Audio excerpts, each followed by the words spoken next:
Estamos aqui novamente para mais um episódio do nosso super, hiper, mega sensacional podcast de ciência e filosofia política. Até faltou fôlego, né? Tantos adjetivos aqui, beleza? Ora, nesse nosso podcast nós vamos trabalhar com o tema da justiça e política em Platão. Nós estamos caminhando aqui rumo à compreensão desse conceito de justiça e já vimos isso, que a justiça é a finalidade da filosofia e da ciência política, da política como um todo, e vimos como que os sofistas defendem a posição em relação a esse tema, a esse conceito da justiça. E agora vamos falar um pouquinho mais de como esse conceito se é aplicado e é visto na política de Platão. Preparados? Vamos lá então, vamos lá. Quando vocês ouvem o tema ou a palavra Platão, falam sobre o assunto Platão, é muito comum que vocês pensem no Platão a partir da famosa teoria das ideias, do mito da caverna, das ideias que estão lá no mundo perfeito, imutável. Então, o mundo enquanto ideia, o mundo enquanto matéria, enquanto sensibilidade, o mundo fora da caverna, o mundo dentro da caverna. Para o Platão, o ser humano e a polis possuem a mesma estrutura. E é por isso que no mito da caverna a gente vai entender tanto a concepção ideal de homem, quanto uma concepção ideal de sociedade. E ao mesmo tempo uma concepção ideal dos mundos. Ora, diante dessa reflexão, nós podemos então dizer o seguinte: afinal de contas, o que é a política para Platão? E afinal de contas, o que é a justiça para Platão? Para que vocês possam entender melhor isso, é preciso visitar um textinho, modo de dizer, na verdade é um textão, e bota um textão nisso, que é o texto da A República. Nesse livro, A República, Platão não apenas fala desse mito da caverna, lá no livro 7, o capítulo 7 do livro, né? Mas ao mesmo tempo fala do conceito de justiça. E nesse conceito de justiça, ele vai descrever algumas ideias que são interessantíssimas para nós. Ora, mas para falarmos disso, é preciso contextualizar. Para Platão, o mito da caverna nos explica então que nós estamos vivendo dentro de uma realidade material, sensível, relativista, imperfeita. E esse é o mundo no qual, segundo o Platão, era aquele mundo que os sofistas estavam falando. Vejam, para os sofistas, a conveniência das pessoas é que determina o que é verdade. Para Platão vai dizer assim, essa multiplicidade de verdades, essa possibilidade de convenção de verdades ou de justiça, ou essa diversidade nos diversos pontos de vista em relação a esses conceitos como justiça, como verdade, como bondade, como beleza, no fundo, só são assim, só são pensadas assim. Por quê? Porque eles estão num mundo de imperfeições, que é o mundo da caverna.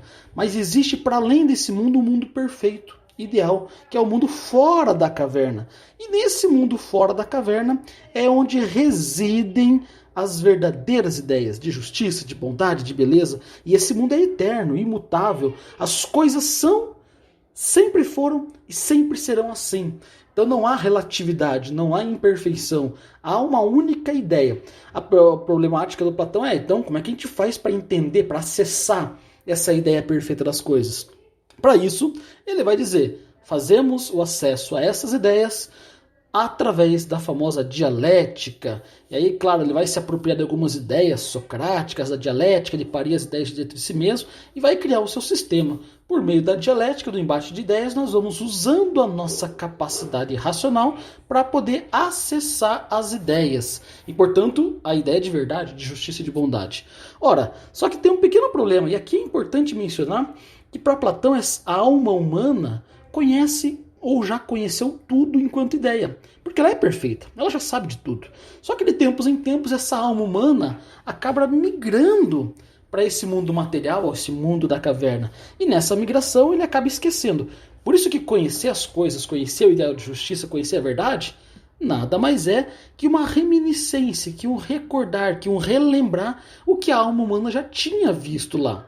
E nesse processo de migração da alma do mundo ideal para esse mundo material, acontece um fenômeno interessante que o Platão vai chamar de tripartição da alma. Por isso que para entender essa perspectiva da justiça e da política em Platão, é necessário entender essa estrutura humana. O homem, enquanto ser vivente aqui nesse mundo real, material, no fundo, é um homem que tem a sua alma subdividida em 3 partes principais. E aí, claro, se eu quero encontrar um ideal de justiça, se eu quero praticar ações justas, é preciso que uma parte dessa alma, que é a parte racional, nos governe, governe as outras partes. Quais são essas partes? Primeira parte, alma racional. Segunda parte, alma irascível, alma passional, alma emotiva. E a terceira parte é a alma concupiscível, esse palavrão aí que nos remete às nossas necessidades físicas, sensíveis, nossas necessidades biológicas.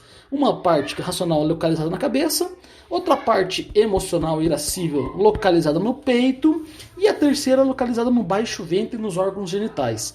Essa estrutura humana, essa estrutura dos indivíduos, leva Platão a formular uma teoria política. Ora, se eu sei como o indivíduo funciona nessa tripartição da alma, eu posso projetar uma cidade ideal, uma cidade perfeita, uma cidade onde reina a justiça. E por isso que essa polis ideal, essa cidade ideal, essa sociedade ideal, deveria de ter respeitado essas 3 classes. Deveria ser subdividida em 3 classes. Por que subdivisão, professor? Ora, por aqui cada um possa desempenhar a função que a sua alma o doutou naturalmente. Então, aqueles que têm uma tendência mais forte, mais marcada para uma alma racional, então eles vão ter uma função específica nessa polis ideal, que é o quê? Governar, criar as leis, legislar. Aqueles que vivem sobre a alma concupiscível vão trabalhar para a subsistência das necessidades físicas e biológicas dessa sociedade, dessa polis. E aqueles que vivem sob a égide, sob as regras da alma irascível, emocional, vão cumprir uma função muito boa, que é de governar, de guerrear, de proteger os cidadãos. Vão ser soldados, vão ser os guardiões. Ora, essa estrutura, segundo Platão, e aí que é interessante para a gente poder pensar isso, essa estrutura do indivíduo é aplicado especificamente a uma estrutura de uma polis ideal. E aí que você vai entender essas 3 classes sociais como um pré-requisito fundamental para que uma polis alcance o ideal de justiça. E essas 3 classes sociais, então, vão ajudar-nos a entender o conceito de justiça. Mas, afinal de contas, quando é que a gente consegue, de fato, agir de maneira justa numa polis como essa? Ora, ele vai identificar o seguinte: o homem é injusto quando a sua alma concupiscente é mais forte do que as outras 2 almas. Quando a alma das nossas necessidades físicas, localizada no baixo ventre e nos órgãos genitais, nos domina. Quando o indivíduo, por exemplo, age movido pelos seus instintos biológicos, físicos, sensuais. E aí, quando você age desse jeito, meus camaradas, vocês vão naturalmente agir de maneira contrária à sua própria natureza e, ao mesmo tempo, vão agir de maneira irracional. E então você não conseguirá praticar a justiça, porque cada vez mais as suas ações estarão longe desse ideal de justiça, que só pode ser compreendido, entendido e praticado com o auxílio da razão. Também é injusto, o homem também é injusto quando a alma colérica é mais poderosa do que a alma racional. Quando a alma colérica, da alma irascível, a alma das paixões, nos governa e tem uma força maior que a nossa capacidade racional. Quando nós nos deixamos levar pelo calor das emoções, geralmente praticamos injustiças.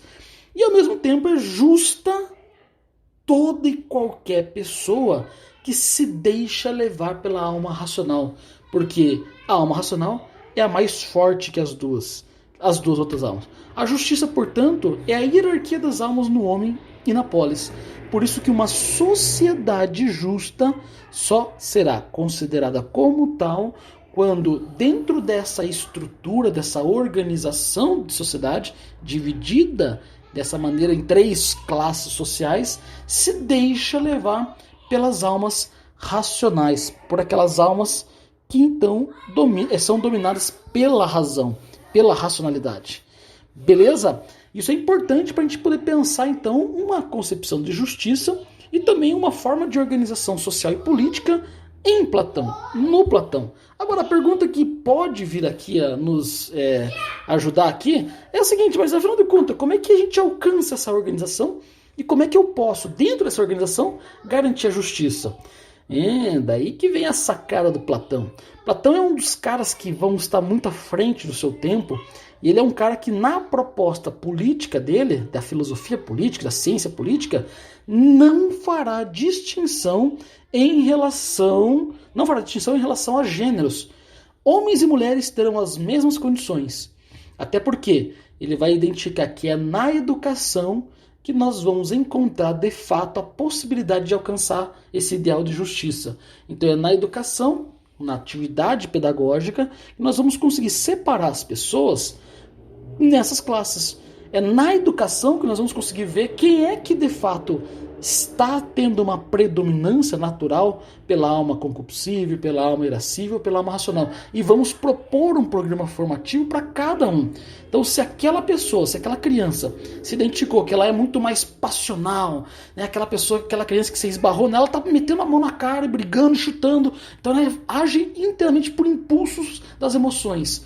Ela vai receber uma formação militar, uma formação para canalizar, para potencializar essas características naturais dela. Agora, desculpa, alguém que é um cara impulsivo, uma pessoa que foi identificado que ela tem essa característica, desculpa, não dá pra gente investir as fichas e as forças num tipo de trabalho intelectual, porque vai dar merda. Isso, sem dúvida, vai dar merda. Um cara passional, instintivo, do ponto de vista das emoções, ele não conseguirá agir de maneira justa, não vai conseguir colocar a sociedade no caminho da justiça. Então, da mesma forma, se você colocar um trabalhador que é muito bom no ofício que ele faz, que ele aprendeu, e faz isso com paixão, e aí assim, herdou do pai aquele fazer pão, é um bom camponês, é aquele que faz ótimas espadas, manipula o ferro, são ferreiros excelentes. Então, botar esse sujeito também para ser o guardião, botar esse sujeito para ser um legislador, também vai dar merda. Então, o problema exatamente repousa no processo educacional. Se você consegue, por meio da educação, dar os subsídios necessários para que cada qual se desenvolva dentro das características naturais de cada um, perfeito, alcançaremos uma sociedade justa. Enfim, essas são algumas ideias muito básicas para poder pensar o tema da justiça e também o tema da ciência política em Platão, as formas de organização social e política em Platão, e deixo como indicação aí para leitura e aprofundar, não só o meu livro aí da Filosofia Antiga, onde eu faço uma explicação, do livro Introdução à Filosofia Antiga, da editora Intersaberes, que eu faço uma explicação específica aí da filosofia política de Platão, mas também a obra do próprio Platão, que é a obra A República. Lá você vai ver o diálogo que Platão está descrevendo entre Sócrates e Glauco, entre Sócrates e Polemarco, entre Sócrates e Trasímaco, onde eles vão discutindo quais são os ideais de justiça e quais são as possíveis definições de justiça para a gente poder pensar isso daí. Beleza? Claro que a sabedoria socrática nas obras de Platão, ela vai sempre quebrar as pernas dos seus interlocutores e vai tentar mostrar a força do argumento e da ideia socrática para dizer que todas as outras posicionamentos são insuficientes para poder fazer frente a esse poder de racionalidade do Sócrates.